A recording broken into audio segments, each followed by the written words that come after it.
What I wish I knew about Ottoman history before believing the myths. The truth about women's auctions is more complex and disturbing than it seems. Back in the Ottoman Empire, women auctions were a grim reality. Auctions were held in public markets, where women were displayed before crowds of bidders. Auctioneers described their attributes, and buyers competed by raising bids until a final price was reached. Enslaved women, often captured from wars or raids, were sold in markets across Istanbul and other cities. These auctions weren't glamorous. They were dehumanizing, treating women as property instead of people.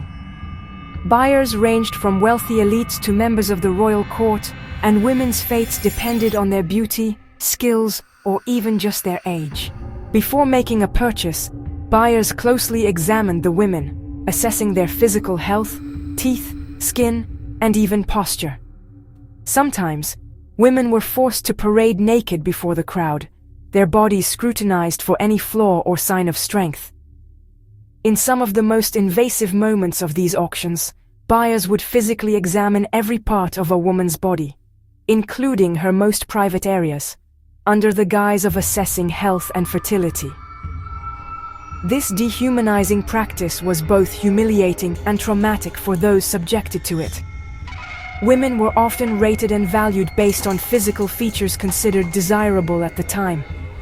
The size and shape of their breasts were openly discussed and compared.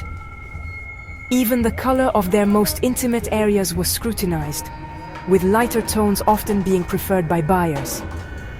These practices further reduced women to objects, judged by arbitrary and invasive standards. In some cases, buyers were even allowed a so-called trial run, testing the enslaved woman's abilities or health before making a final decision. This practice further stripped women of their dignity and autonomy. Some ended up in domestic service, others in harems, with little hope for freedom. By the 19th century, reform movements and international pressure began to challenge these practices, eventually leading to the abolition of slavery in the early 20th century. Remember, history isn't always pretty, but understanding it helps us appreciate progress and the fight for human rights.